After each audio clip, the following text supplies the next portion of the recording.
What if everything you thought you knew about tax was wrong? Hello, I'm Chris with a K, and welcome to another LSB Film podcast. Could a private trust legally allow you to withhold tax from the government?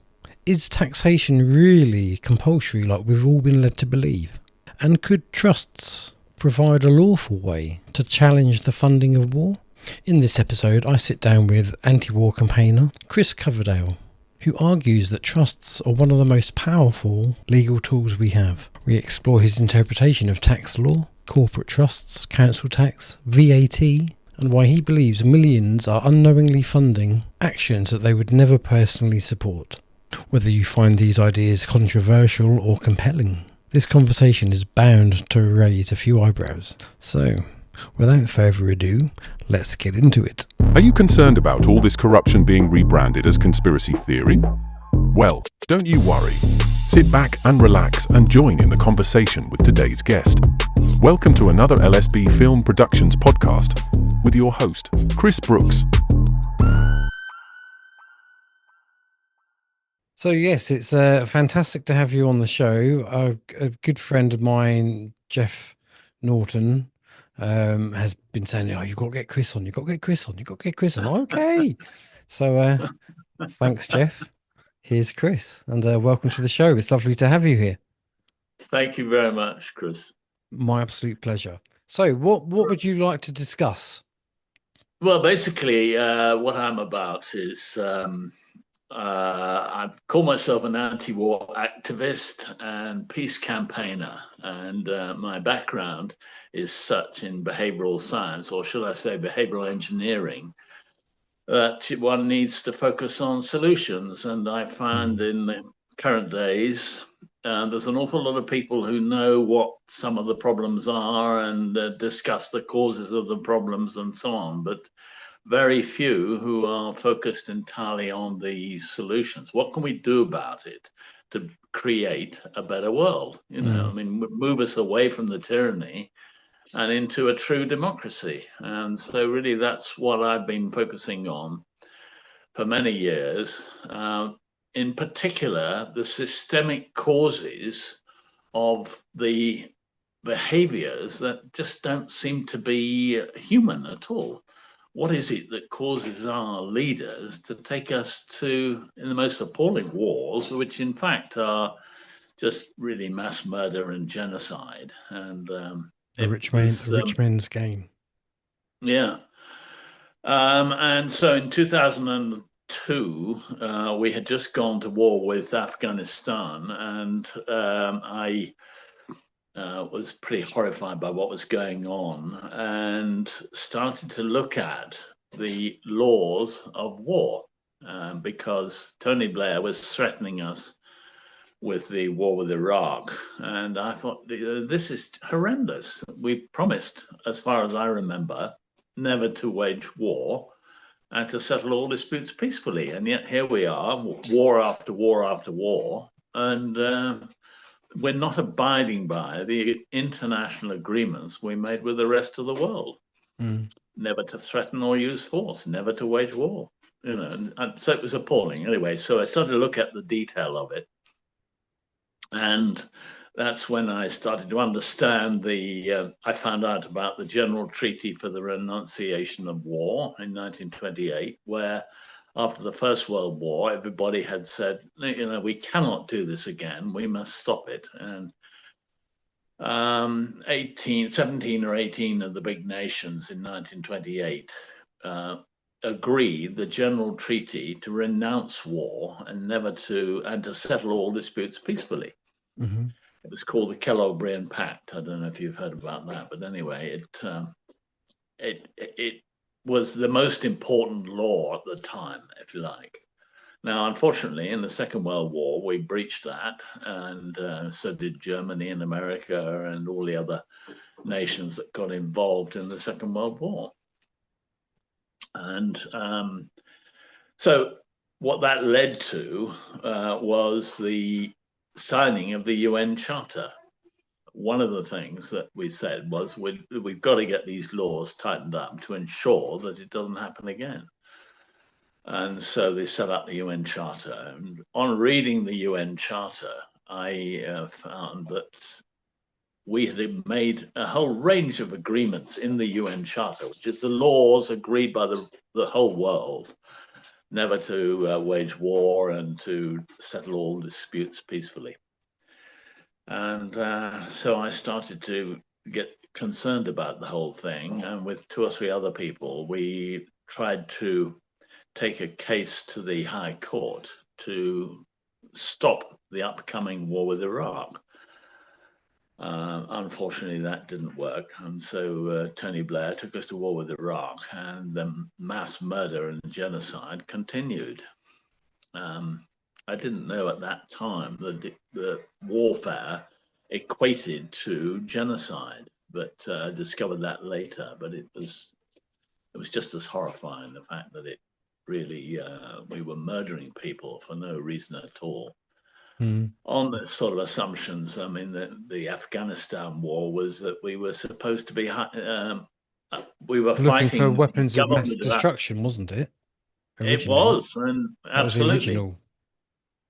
And also, when the Afghan war started, it was because of the attack on the Twin Towers, and George Bush and Tony Blair agreed to take us to war with Afghanistan on the grounds that the Afghan government were hiding Osama bin Laden in a cave in the highlands in Afghanistan. Ridiculous stuff. Anyway, we took the case. It didn't get anywhere. So 2 or 3 of us decided to take other action. And that's when I started to report war crimes and crimes against humanity to the police. Now, the reason for that was that I had investigated the law linked to the International Criminal Court. That had just been set up. And in 1998, 132 nations had agreed to set up and ratify the International Criminal Court in The Hague with 3 or 6 crimes, in effect. And Tony Blair's government introduced those crimes into English law. Now, the crimes are war crimes, crimes against humanity, genocide, and conduct ancillary to war crimes, crimes against humanity, and genocide. These are the world's most important universal laws saying we will never do this, and if you do, you will be arrested and prosecuted, either in your own country or at the International Criminal Court in The Hague. Of course, this was passed in 2001, and within 5 weeks of passing this law, Tony Blair took us to war with Afghanistan, and then we were again just ignoring it completely by going into war with Iraq. Totally. And see, it's not just that. I mean, you think closer to what's been going on now. You had what happened at the Nuremberg, and Yes. what happened there, and then you roll on 2020, and it all happens again, and it's still being rolled out. Yes, I know. It is horrific. It's somehow we have not followed any of the international agreements. Britain, America, and Israel in particular have been breaking all these international agreements every year since 1945. Yeah, which baffles me, which is why the only one that they've never broken is the Antarctic one. Make that make sense? I don't know. It doesn't make sense. But we have supposedly a law enforcement system in this country to uphold and enforce these laws. And when you look at the detail of the law, the sort of arguments they make are that, well, it's all been authorized by the Security Council. And that was the argument for the Iraq War, when they said that Security Council Resolutions 678, 687, and 1441 mean that we are authorized to invade and occupy Iraq. I mean, it's complete nonsense. When you look at the thing, I discovered, for instance, that Article 41, which is the key article for the Security Council that governs the actions of the Security Council in the UN Charter, Article 41 says the Security Council may decide what measures not involving the use of armed force are to be employed to give effect to its decisions. Now, the British government has been leaving the word not out of that for 80 years. And we say we've been authorized by the Security Council. It's just horrendous. Now, before we get back into our show, a quick word from our sponsors. If you've ever had that unexpected knock at the door from police, a visit from bailiffs, or received a legal threat without warning, you'll know just how quickly confusion and fear can set in. And that's where Willoughby Genius Mark II comes in. Built on more than 750,000 legal entries and across 50 plus countries, it provides immediate legal guidance when you need answers fast. No waiting for appointments, no eye-watering hourly fees. Just direct access to the relevant legal information right when you need it. It helps to verify information, explains your options, guides you through legal situations with clarity and precision. Legal technology is evolving rapidly, and those who understand it will be better equipped. Now, before we jump back into the show, click in the link below, use LSB Pro for £5 off of your first month's premium. Right, let's get back into it. Utterly horrendous. And so we've fought, 86, 87 wars since 1945, only 2 of which are potentially legal, and all the rest were criminal. And so that is what motivated me to say, look, we've got to do something about this. And that's where I started to say, well, what can I do as an individual? And that's when I looked into the law, and I found that these crimes of conduct ancillary to war crimes, crimes against humanity, and genocide, conduct ancillary includes the payment of taxes. So it's the money, the weapons, we're funding it. The troops. We are making funding. us illegal people. What's the word that they use? Well, People criminals, basically. Yeah, I people mean, that aiding and abetting or accessories to the crimes, complicity in the crimes. And as taxpayers, it had been introduced into English law in 2001 that it was a criminal offence to pay tax. To pay money, if you like, to the government if you know or suspect that it would be used for criminal purposes, including war crimes, crimes against humanity, and But genocide. how do you go about that? Because I know you're going to say council tax, which is obviously quite a big thing. And I know a lot of people are scared, especially if they own their own house, because it's like, what if I lose it? And I know it's all the fear program, so I understand that. But the government get much more money out of us through VAT, through petrol, through all those things. So I understand by you're cutting off a little bit of the head of the snake by not paying your council tax, but they've still got so much money because it's coming from all these other taxes. How do you avoid paying those taxes? Right. Well, that's a very good question, Chris. The point about it is that those taxes are raised by large companies, large organizations, or even small ones. They charge you VAT, when you have a cup of coffee in the local coffee bar, if the business is earning more than £85,000 a year. Mm-hmm.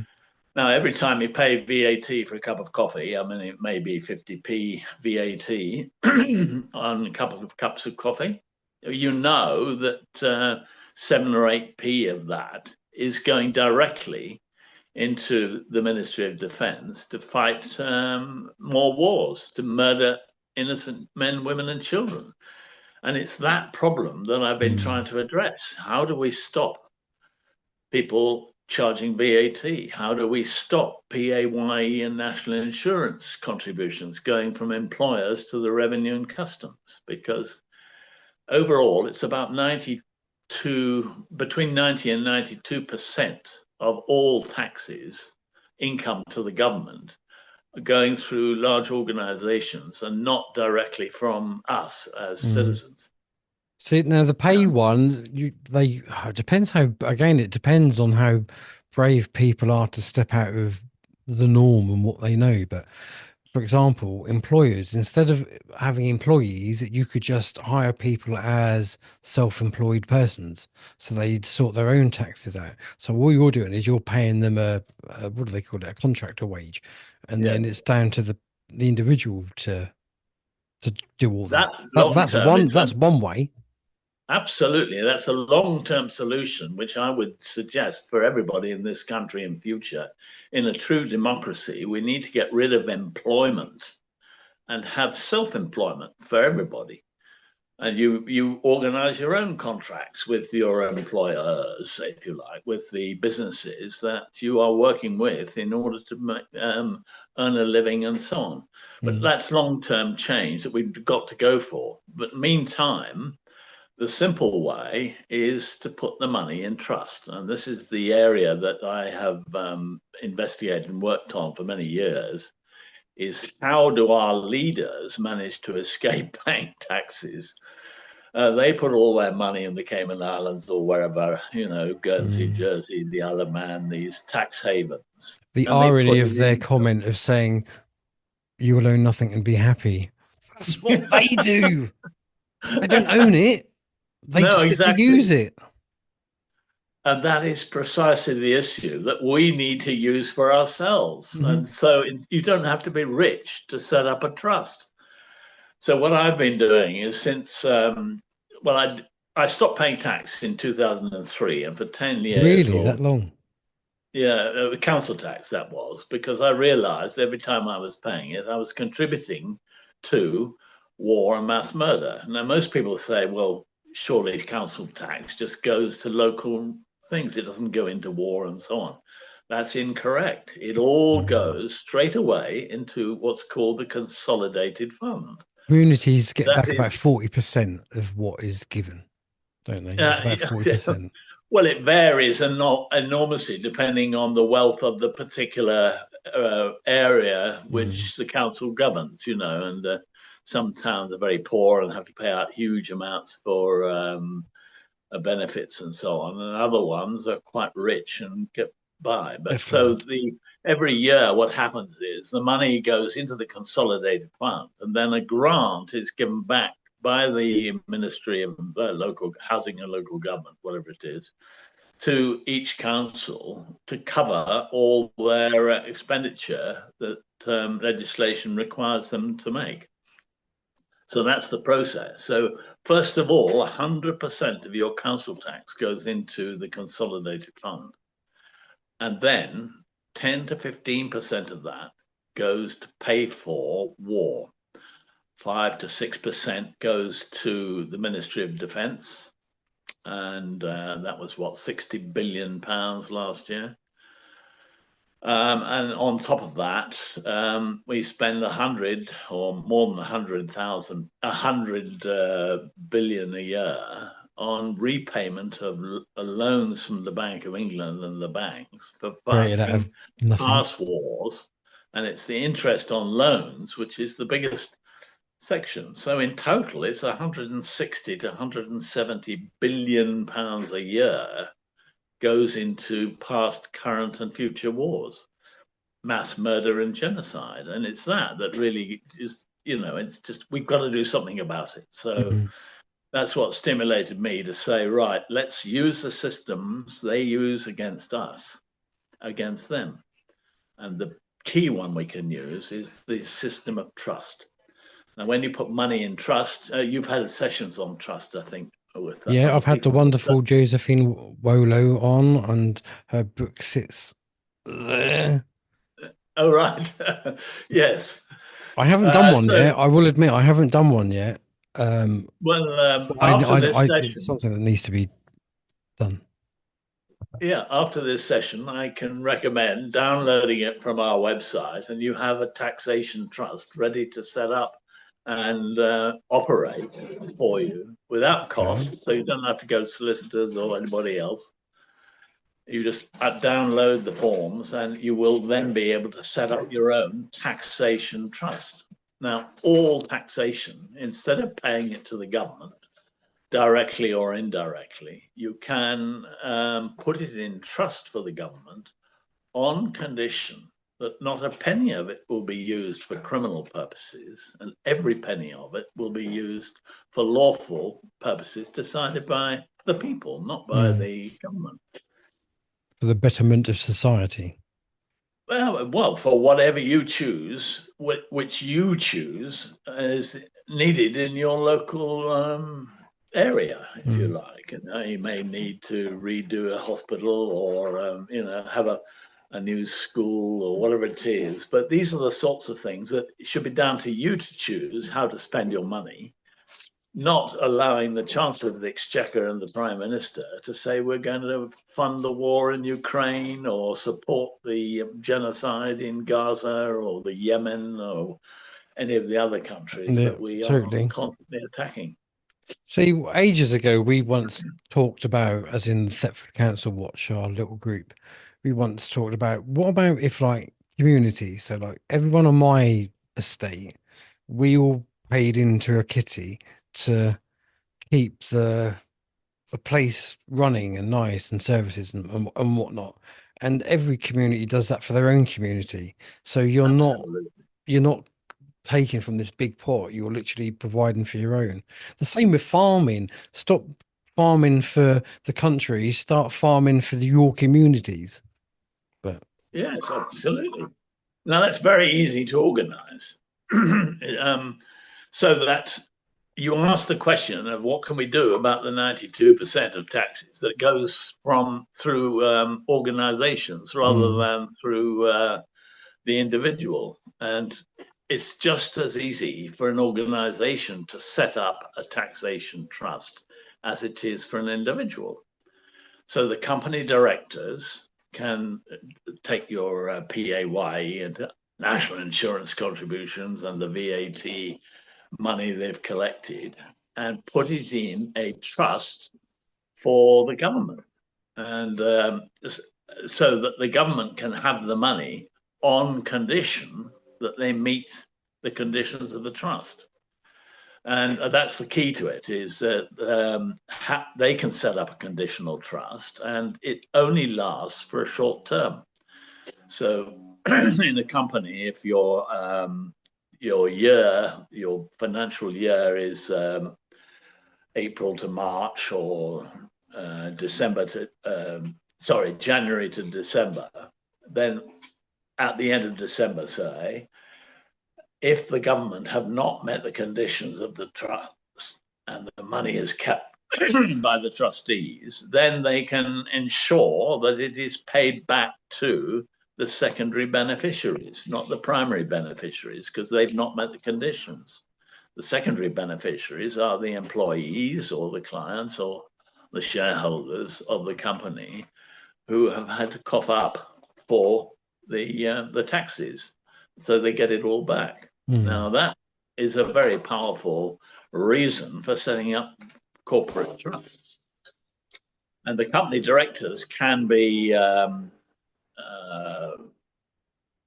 really prosecuted under these two acts of Parliament, the Terrorism Act 2000 and the International Criminal Court Act 2001, if they continue to hand money to the government, your money to the government, knowing that the government will use it for purposes of war or terrorism, war crimes, crimes against humanity, and genocide. And so we have a perfect opportunity to prosecute the corporate directors of the big banks and everybody else who is funding this in a very big way through corporate trusts, and to ensure that if any company that sets up a corporate trust can avoid supporting genocide. Is a corporate trust something that anyone can do even if they haven't got a company? Is it something that you can do?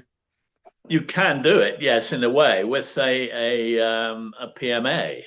You could, a private members association could have a trust for the PMA, all the members of the PMA, and hold all their assets in a trust, in a private trust if they wanted to. But particularly, they can set up a taxation trust. So they can join together and make sure that their group, whatever it is, their PMA, doesn't pay taxes to the government and gets it back to the members at the end of their year, And or the 5th of April. do the banks play ball? Banks don't like it at all. Well, this is it, But because if you've we got don't a have lot of to have, money and we it's in don't a have to have bank. it in the bank. This is the point with the individual thing. Say, for instance, if you have an individual trust, you can put that money, say you've got £2,000 council tax bill to pay or something like that. Now, what you do is you fill out the form. It's a 4-page document, 2 pages of which is the actual trust. 1 page is law and 1 page on notes to filling it in. So download it from the website and fill it in, and that will tell you that you then have to put, say, 10%, your first payment towards the council tax, into a folder at home or a strongbox or whatever it is, and you put it in as in the form of either cash or a check or a promissory note. Now, once you have done that and you've signed and witnessed the taxation trust deed, then you have set up a trust, and you are the trustee of that trust, as well as the settler, that's the person that puts the money in, and the secondary beneficiary. You cannot be the primary beneficiary. That would be fraud if you did that. But So who do you make as the primary? The council or the Oh, government, okay. or both, or anybody who's trying to raise tax from you, including the electric companies or the phone companies or whatever. Okay. They're all included, because you know that not only are they raising VAT, which is a criminal offence, but they are paying their employees and deducting PAYE and national insurance from the money which you have paid to them. And that is going to the government. So indirectly and directly, you are spending a lot of money. This is what you talked about in the first place. It all is huge amounts when you look at it overall. So you can put that money in trust for a private members association just as much as you can for a local group or co-op or a company or whatever. Okay. So yes, there's several ways of doing it, and I would recommend to your listeners. What's your website called? It's called notaxforwar.com. No Tax for War. Okay. Well, I shall leave links for that in the video description. Yeah, and on it you can download the forms and just fill them in, and if you want separate trustees, you can appoint them if you want to. But and you don't register your trusts, do you? You don't. It's important not to register. Yeah, because the minute you register, it becomes theirs. Yes. Exactly. Yeah. Okay. So it is important. The same with your self-assessment form. A lot of people are self-employed and they get a self-assessment form. Now, never fill in a self-assessment form. Do you know what? I got one for my dormant limited company come through. Oh, right. I just wrote on it dormant company and reposted it back. It's also important to let them know that it is a criminal offence. There's 2 issues in relation to corporate trusts. The charge from the government for corporation tax can only be made to you as a corporation if you have agreed the self-assessment form for your company. It's called a year of assessment by the Revenue and Customs, and they can't charge you corporation tax unless you file your accounts. In doing that, you are agreeing to pay tax. And we need to say no. We withdraw our consent to paying tax, and we will not do it in the future until you behave lawfully. I just don't know how lawfully tax is anyway, regardless of their intentions. Well, I We mean, never used to yes, have to it's pay not. tax. Yeah, no, exactly. You don't have to now. The Taxes Management Act of 1970 is quite clear. Section 7 of it says that you can't be charged until you have agreed to be so chargeable.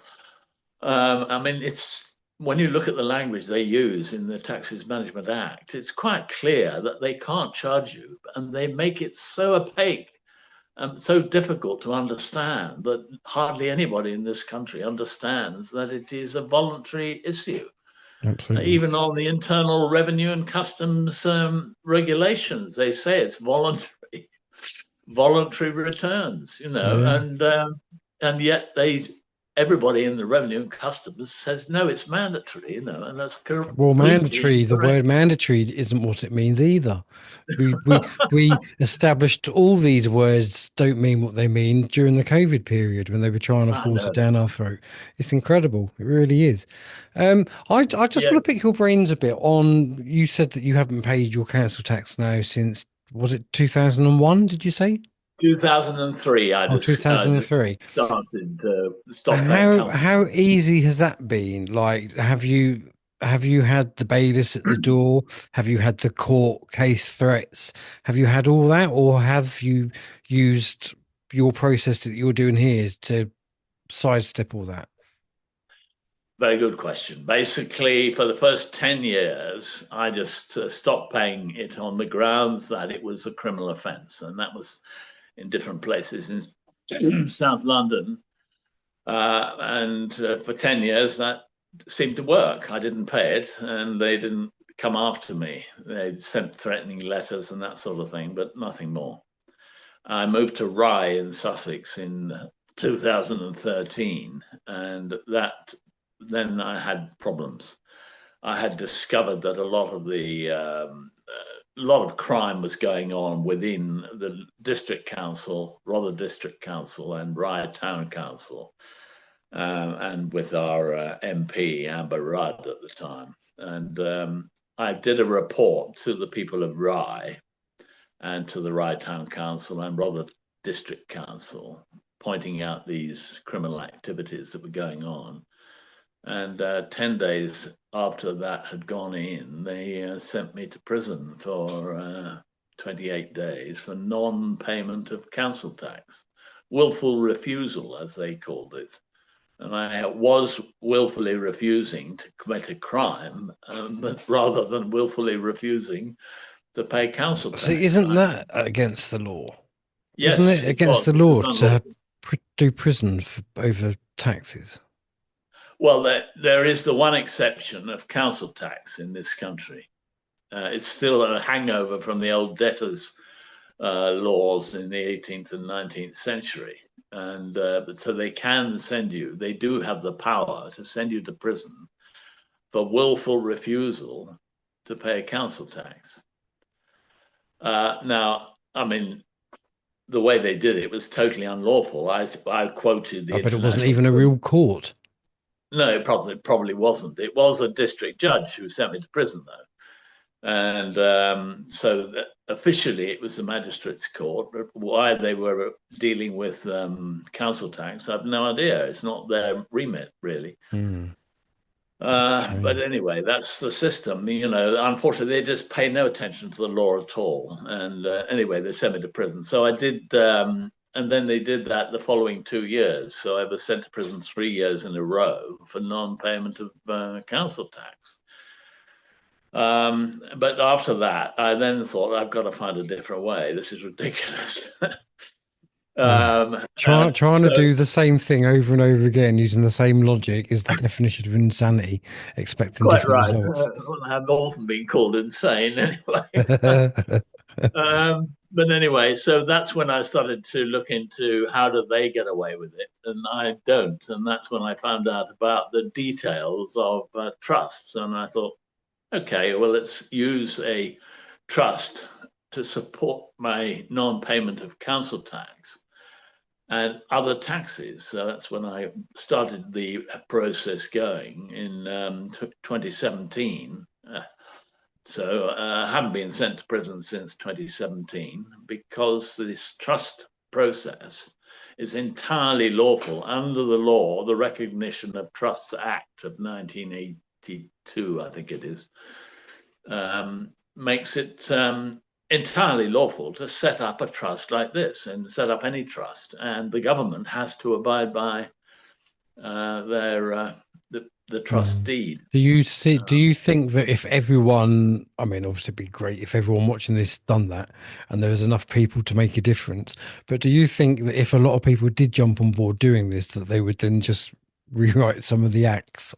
Well, They may do, but of close this course up. they can't do it retrospectively. Yeah. So get it done now.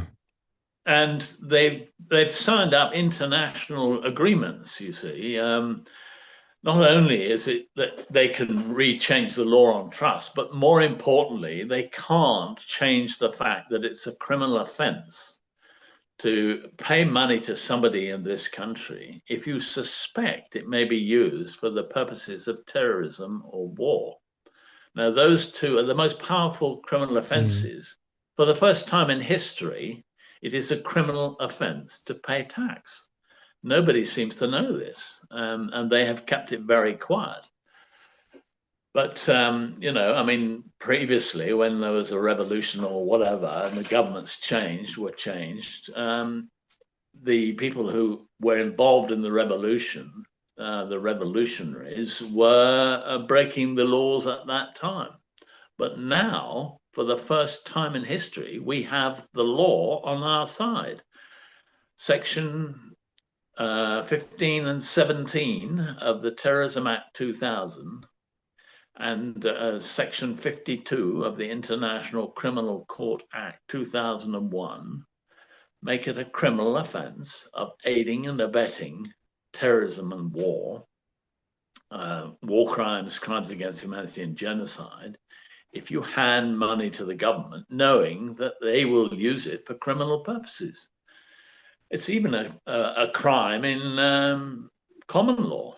But of course, our law enforcement system and authorities in this country are so corrupt. They haven't upheld a single one of these acts for anybody of any standing, if you like, since they were brought in. I can hear many people down my earpiece shouting, "English Constitution." Well, yes, but even more importantly is the statute law that was passed with the rest of the world. You see, these two acts, Terrorism Act 2000, came from an international statute which has been agreed by 188 nations called the Bilderberg Group. The Convention for the Suppression of the Financing of Terrorism. And 188 nations have signed up to that and said we will prosecute anybody who funds terrorism. Of course, our government, having signed up to it and brought it into law in the Terrorism Act 2000, have done nothing but commit terrorism. And they carry on committing acts of terrorism, which is defined very simply as the use of firearms or explosives, the threat or use of firearms or explosives endangering life for a political or ideological cause. And so, even the Supreme Court, we could do things like the Bradbury pound. Yes. And go back to things like that as well. And that's another area that is very important. Have you spoken to Justin Walker? I have. I've had the wonderful Justin Walker on my show. But if you ever want to do a podcast with you and him and me, we could arrange that, I'm sure. Absolutely. That's a good idea, Chris. Excellent idea. I'd be delighted to do it because I'm fully in support of it. And what I have discovered is that there are other systemic changes we can make to make it stick. And we've got to do a number of other things around it in order to introduce the Bradbury pound or the Cheltenham pound or the Hastings pound or whatever it is. Going back to the old systems where we had local banks and local monetary system without interest. And that's the important thing, is no charging interest, not charging interest. 100%. All makes perfect sense in the insane world.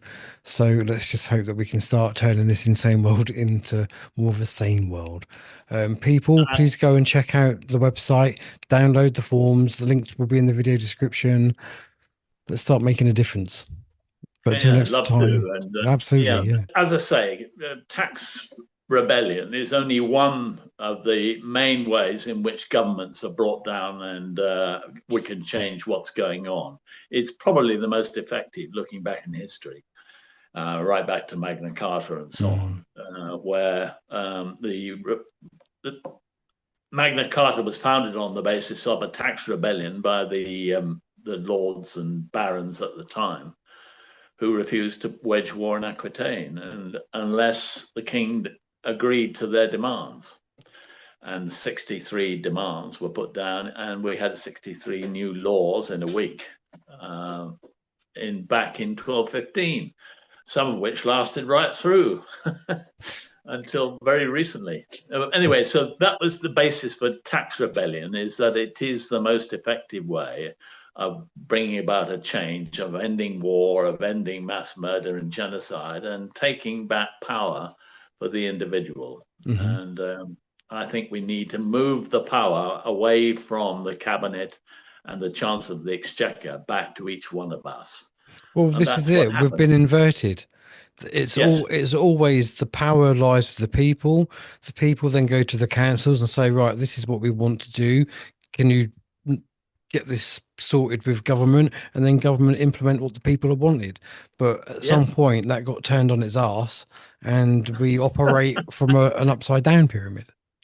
Yes, and yet the law is still in our favor. We should be able to do that specifically. Now, that's one of the other areas that I've been particularly interested in, is setting up local structures that will enable us to do this and move away from the power of the council. So what I describe as limited liability, multi-stakeholder, limited liability, community, platform, co-ops. If we start to set those up, we have all the legal backing under the current system of government to enable us to take charge of our own affairs in locales, and whether it is a town, a village, a county, wherever.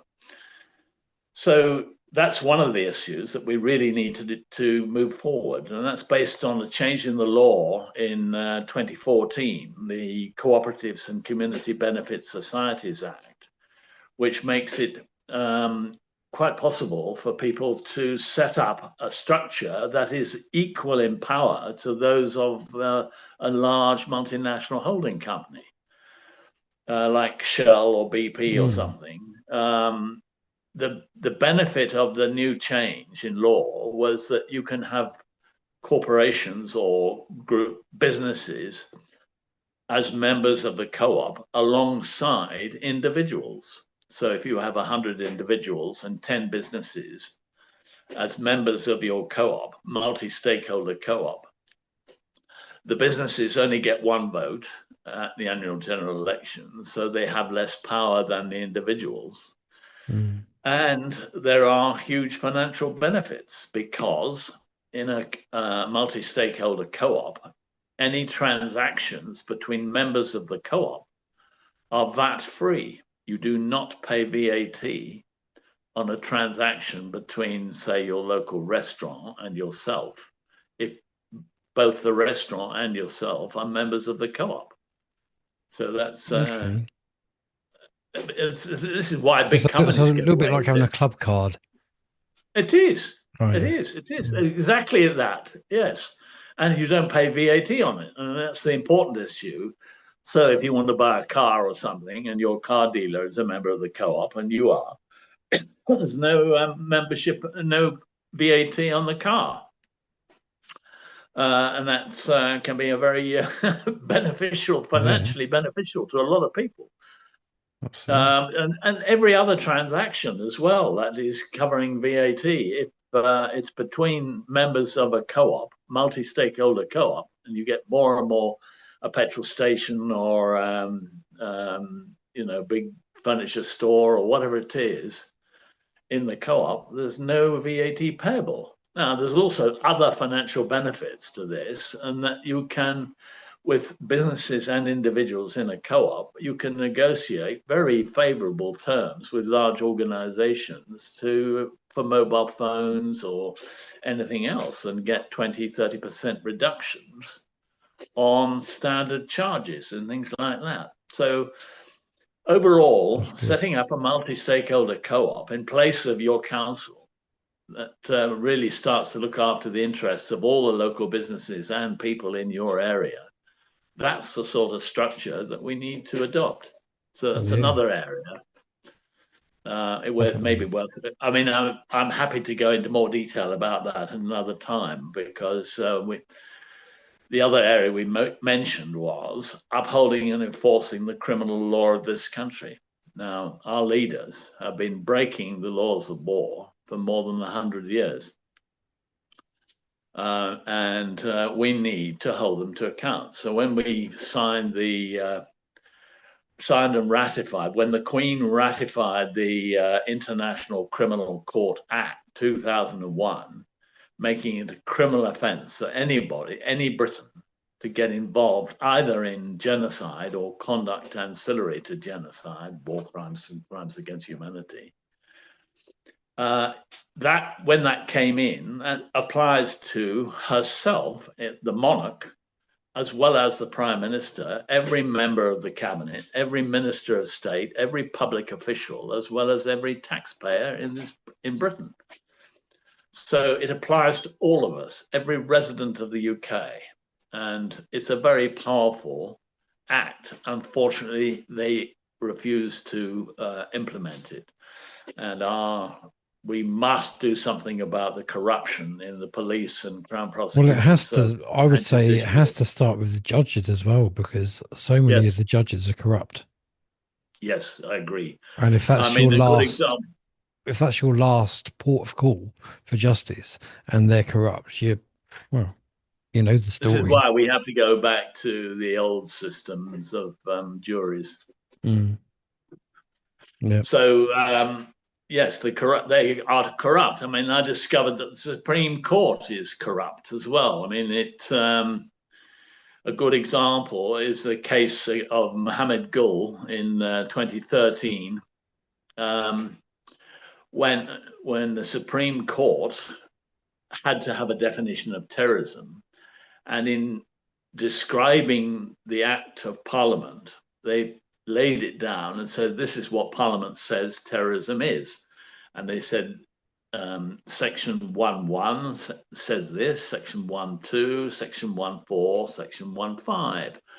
And they left out Section 1.3 of the definition agreed by Parliament, because if they had included it, they could not have found made the ruling against Mohammed Gul.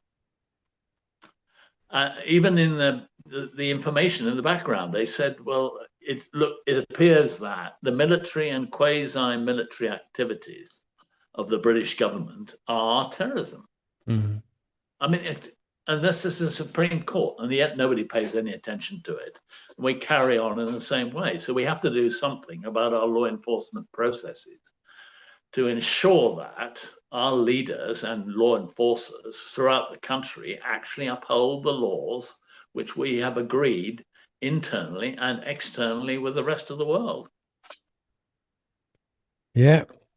And like you say, we need to start arresting some of these politicians that have... Yeah, I tried it for a while. It's citizens arrests, and I never got anywhere. In fact, one day when Blair was handing over to Gordon Brown, there was a big sort of event in Parliament Square, or a lot of people were in Parliament Square at the time.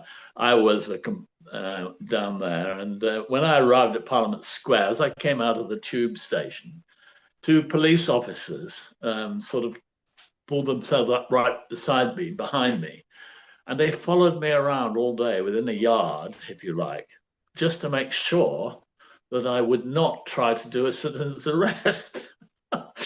It was ridiculous, utterly ridiculous. And then when I had got a letter from the head of the Ministerial Protection Unit based in Buckingham Palace, and it said, Mr. Coverdale, what you are trying to do is most likely to be unlawful in doing citizens' arrest. I knew it wasn't.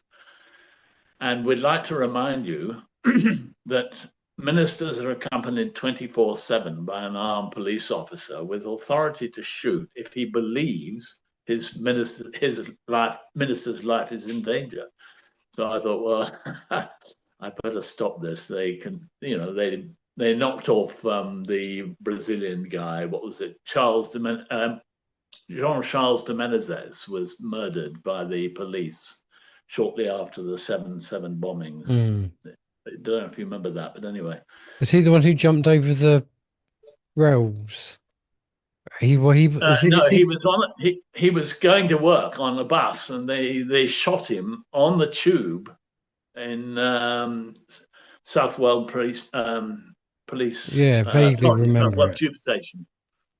Anyway, I mean, that had happened just a week or so after the 7/7 bombings, and it's probable that he was connected in some way as an electrician with the wiring of the tube trains to have the bombs exploding underneath rather than in the terrorist backpack, as was suggested by the government, which was another false flag. The whole thing was a complete setup. Of course it was. Yeah. 52 Londoners murdered by it as well. Horrific. It really is horrific. Yeah. Well, like I say, let's hope we can. I'd like to see change in my lifetime. I think it's possible. I always say we're farmers. We plant seeds and we hope that they grow. We might not see the fruits, but I hope we do. I'd like to. Well, I think the way to do it is to look at the systems, and that's why I've introduced this taxation trust system that anybody can use, which takes them out of the current tax system and ensures that they have the power over their own money in future. Yeah. So if we do that sort of thing, and there are systems to put in place in relation to us going to war. I don't know if you realize it, but one person can take us to war and one person can stop war in this country, and that is the commander-in-chief. And no British service person can go to war or go on active service without the authority of the commander-in-chief. Funny how that's the same nickname for Satan, isn't it? It is. But unfortunately, the commander-in-chief is an inherited role of the monarch. So the Queen took us to war 83 times, murdering somewhere between 9 and 11 million people while she was monarch. Authorize it by her. Now, she could have just as easily have said, instead of authorizing every war, have said to the Prime Minister, no, I can't do this by law, unless you can prove to me that we are under attack from the armed forces of another state. In that case, it is lawful for me to authorize the use of our armed forces to repel the attacks and get everybody out of the country, basically. But that's the only time in law when the commander-in-chief and the chiefs of defense staff can authorize warfare. And of course, they just don't know this, and they carry on 300 years of tradition of murdering people overseas in order to progress, to get hold of their assets or oil or whatever it is, the Suez Canal and so on. The US dollar. Yep. Is a biggie, isn't it? Well, thank you very much for the effort and the research that you've done putting into this and your website and your forms and stuff. I just hope it gets the traction it deserves. So, everything will be findable in the links below. Thank you again for coming on. I really appreciate it. And I shall speak to Justin a little bit later on and try and arrange that one as well, because I think that would be a really good podcast to get into. Excellent. Let's do it. Thank you very much. Thank you very much. Delighted. And I look forward to having you on again. And I hope everyone Thank you. watching's enjoyed it. But until next time, look after yourselves, and I shall see you on the next one. Bye.